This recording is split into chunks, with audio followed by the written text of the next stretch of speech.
Nesses tempos de pandemia, né, do coronavírus, do Covid-19, a gente tem falado muito sobre o Covid, mas a gente não tem falado muito bem sobre as pandemias. E a globalização, ela influencia muito e, inclusive, potencializa o problema. Sendo assim, é interessante a gente analisar o que é globalização, o que é pandemia e todas essas pandemias que houveram na história. Então, a globalização foi um termo que surgiu na década de 80, nos anos 1900, para descrever o processo de intensificação de integração econômica e política internacional. Então, os sistemas de transporte, os sistemas de comunicação trouxeram a mundialização. Então, isso começou, na verdade, no início do final do século XV e isso começou, na verdade, no final do século XV, início do século XVI, com a grande expansão colonial marítima, e veio, né, se expandindo drasticamente com o advento da internet, com o advento do uso dos computadores. Então, nós hoje usamos o termo aldeia global. O que é isso? Se refere à globalização, pois não se limita aos planos políticos e econômicos, mas também no âmbito da cultura. Então, a grande troca de costumes, hábitos, mercadorias culturais, por exemplo, os animes japoneses, os filmes americanos de Hollywood, os filmes de Bollywood, né, da Índia. Então, há uma hegemonização cultural. Isso também vem através da gastronomia. Então, hoje a gente não tem uma terra com fronteiras, né? Então, para ter uma ideia desses avanços, do aumento da velocidade da troca, o geógrafo e economista David Harvey, ele fala na condição pós-moderna, ele utiliza do termo compressão espaço-tempo. Hoje o tempo e o espaço não são mais obstáculos para a comunicação em larga escala. Então, em 1865, por exemplo, quando Abraham Lincoln faleceu, a notícia chegou à Europa 13 dias depois. Em 2009, a morte de Michael Jackson estava sendo divulgada em tempo real para o mundo todo. Então, você vê o quanto isso mudou de comprimir o espaço-tempo e até romper essas questões, né? Então, o que levava vários dias e várias semanas, hoje pode ser noticiado em tempo real, né? Você sabe em poucos segundos. Então, quais são os problemas da globalização? Muita gente fala que beneficia apenas as elites econômicas e os países dominantes, em detrimento das populações pobres e regiões de todo o mundo. O ponto central das críticas tem a ver com os avanços tecnológicos e comunicações, porque alcançam primeiramente as pessoas que têm poder aquisitivo superior e também, obviamente, favorece a concentração de renda. Então, exemplo para ser citado, o fato de 3 pessoas mais ricas do mundo somarem as riquezas dos 48 países mais pobres do mundo juntos. Você tem noção do que a gente está falando? As 3 pessoas mais ricas do mundo, elas têm a riqueza de 48 países mais pobres do mundo juntos. Então, muitos críticos da globalização falam da questão do problema da integração mundial, tendo como base o modelo europeu de cultura e civilização. Então, esse conhecimento e esse comportamento se estabelecem padrões eurocêntricos de moralidade, suprimindo povos e culturas tradicionais de outros países, considerados inferiores pela ideologia dominante, né? O que a gente viu, e é interessante que vocês assistam, o vídeo sobre colonialismo e ética, para vocês entenderem como é essa questão que traz muito esses problemas relacionados ao colonialismo até hoje, né? Então, o geógrafo Milton Santos, geógrafo brasileiro, sua obra Por uma Outra Globalização, ele divide esse fenômeno em 3 abordagens. A globalização como fábula, ou seja, como nos é contada, a globalização como perversidade, como ela na forma da realmente ela é, e a globalização como possibilidade, que expõe a ideia de uma outra globalização mais justa e igualitária. Atualmente, os movimentos mais organizados para lutar contra a globalização ou contra suas consequências são o Fórum Social Mundial e o Occupy Wall Street. Então, a gente já falou de globalização, vamos falar agora de pandemia. A pandemia ela ocorre quando uma doença se espalha para uma grande quantidade de regiões no globo, ou seja, ela não estará restrita apenas à localidade em que ocorreu, estando presente em uma grande área geográfica. Nem todas as doenças podem causar uma pandemia, entretanto, podem se espalhar rapidamente e causar uma contaminação de milhares de pessoas, como é o caso da Covid, agora em 2020. Então, quais são os casos conhecidos de pandemia? O mais famoso é o que aconteceu no século XIV, da peste negra, ou seja, da peste bubônica. Dizimou cidades e no século XVI a sífilis também se tornou globalizada. No início do século XX, a cólera e a gripe espanhola mataram mais do que a Primeira Guerra Mundial, para vocês terem uma ideia. Então, de tempos em tempos, a gente tem surtos de febre aftosa, que prejudica países da Europa e do Brasil. A gente tem a SARS, que é a síndrome respiratória aguda, a AIDS. Então, a gente teve a gripe aviária, também chamada gripe do frango, que ainda não pôde ser categorizada como pandemia, mas pois o vírus não causou, por enquanto, a transmissão da doença de humano para humano. Mas a gripe aviária, ela trouxe sérios problemas alimentares para a gente. Então, o que é que uma pandemia traz? Qual é o problema dela?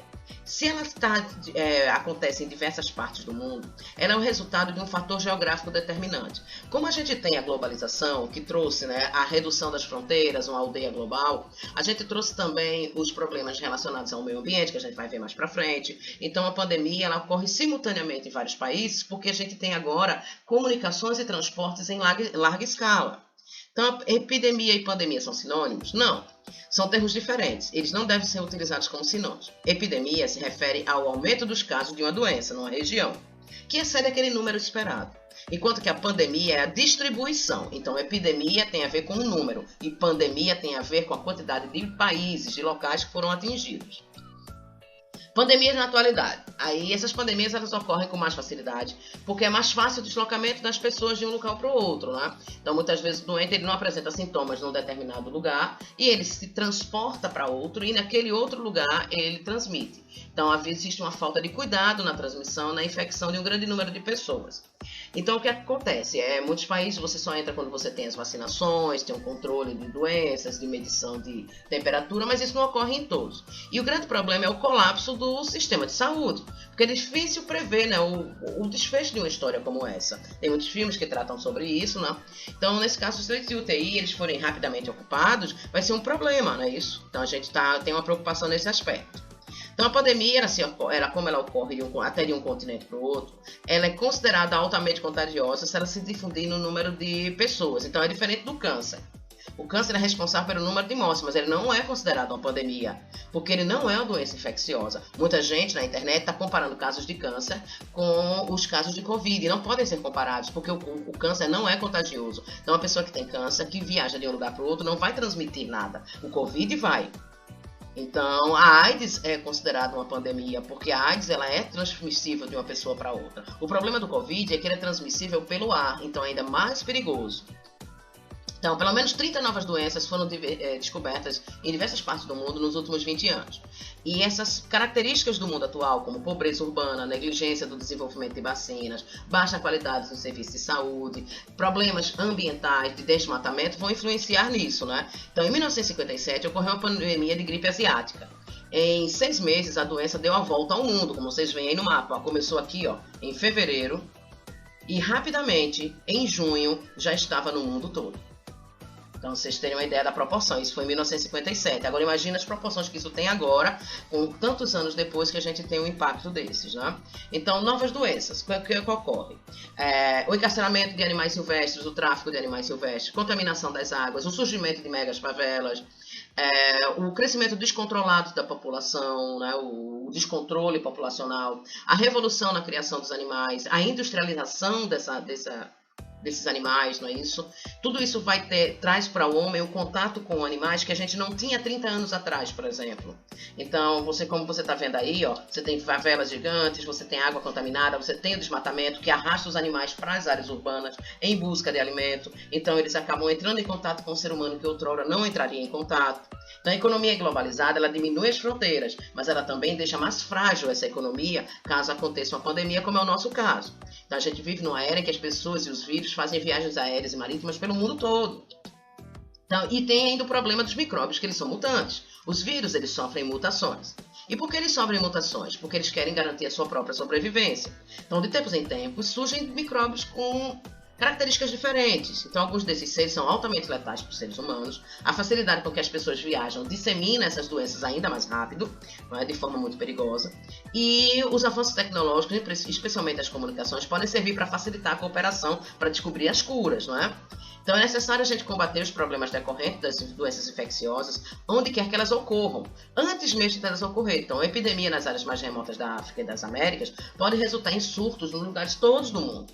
Então na era globalizada, a saúde de cada ser humano ela se tornou tão relevante para a saúde de todos os demais. Então hoje a gente, como está globalizado, a economia, o transporte, a comunicação, a tecnologia, né? A gente também tem que agora pensar na saúde globalizada. A saúde de cada ser humano vai ser determinante para a saúde de todos os outros, né? Então é importante refletir sobre isso. E as pandemias na história, para a gente ter um adendo aí nessas questões, né? A gente falar de alguns. Então, doenças sem fronteira. Em tempos de constante movimento das pessoas, se não houver vigilância e monitoramento que diagnostiquem, tratem e previnam as possíveis situações de risco nas doenças, essas permanecem endêmicas, especialmente em países de extrema pobreza, sem controle ou recursos. Não há infectologista na Silva Hirsch, não sei nem pronunciar direito, Ingridchen, espero que tenha pronunciado certo, ela da Universidade Federal de Pernambuco afirma isso. Então, a revista Galileu fala que a pior epidemia de ebola da história é só mais um exemplo das mazelas que pareciam sumidas ou extintas, né? Que voltam para assombrar o mundo. Um passageiro de avião morre em pleno saguão do aeroporto de Lagos, cidade mais populosa da África e capital da Nigéria. Isso aconteceu mesmo, tá? E nos dias seguintes, 2 pessoas que tiveram contato com ele também sucumbem à doença. Os 3 foram vítimas da pior epidemia de ebola na história. Tem até um filme que fala sobre isso, que se chama 93 Dias. Na China, uma cidade inteira passou dias isolada por causa de um caso de peste bubônica. No século XIV, a doença foi responsável por dizimar quase 2/3 da população da Europa. No Afeganistão, a ação do grupo terrorista do Talibã é apontada como a responsável pelo recrudescimento da poliomielite, que causa paralisia em crianças até 5 anos. Então, vocês veem aí que essas doenças, elas acontecem em países específicos, mas elas espalham-se pelo mundo. Então, aqui são as doenças dos países afetados pela peste negra. Itália, França, Escandinávia, Alemanha, Reino Unido, Irlanda, Espanha, Portugal, Marrocos, Argélia, Tunísia e Egito. Então, no século XIV, isso já ocorria com facilidade. Então, em 1333 até 1351, a peste negra dizimou de 75 a 200 milhões de pessoas. Então, entre homens e mulheres, ela se manifesta pela emergência de certos tumores nas virilhas e axilas, alguns dos quais chegam ao tamanho de uma maçã, outros ao tamanho de um ovo. Duas dessas regiões do corpo, esses tumores mortais, eles logo começam a se propagar e espalham-se em outras direções. Essa é a descrição que foi tida, né? Muita gente falava sobre isso, né? Alguns desventurados, incapazes de suportar o tormento, se atiravam do alto de suas casas, disparavam um tiro ou se destruíam de qualquer outro meio. Casos como esses, vi muitos. Outros, sem poder se conter, lançavam gritos incessantes de dor. Seus gemidos, tão fortes, tão lastimáveis, atravessavam o coração de quem os ouvia pela rua. E ainda era sabido que o mesmo chicote poderia ser açoitado contra si a qualquer instante. Então, Daniel Defoe, na obra Um Diário de um Ano da Peste, ele relatou isso em 1665, quando Londres perdeu 70 mil pessoas. Então, esse saldo de 1 bilhão de mortes também foi aconteceu com a tuberculose. Em 1850 até 1950, muitas pessoas pegaram tuberculose. Aqui tem os famosos, né? Dom Pedro I, George Orwell, Franz Kafka, Frederic Chopin, Álvares de Azevedo, Castro Alves e Manuel Bandeira. Então, você vê que isso não aconteceu só fora do Brasil, aconteceu no Brasil também.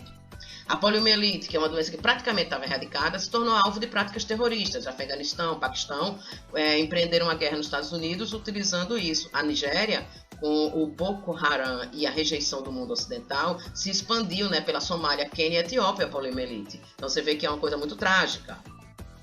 E outras doenças, por exemplo, como a lepra, que é um termo utilizado para designar várias doenças dermatológicas de origem e gravidade variável, que são a hanseníase, né? E a cólera, que causa náuseas, vômitos, cólicas abdominais, diarreia, abundante e esbranquiçada e cãibra. Várias dessas doenças entéricas, elas se confundem até, e as pessoas têm muito medo dessas doenças porque elas podem se expandir rapidamente. Não a gente salientar essa questão da saúde de um indivíduo ser a saúde do globo todo, porque agora a gente vive em momentos em que tudo isso não se restringe mais a um país ou a um continente, que pode se espalhar rapidamente, como é o caso do Covid.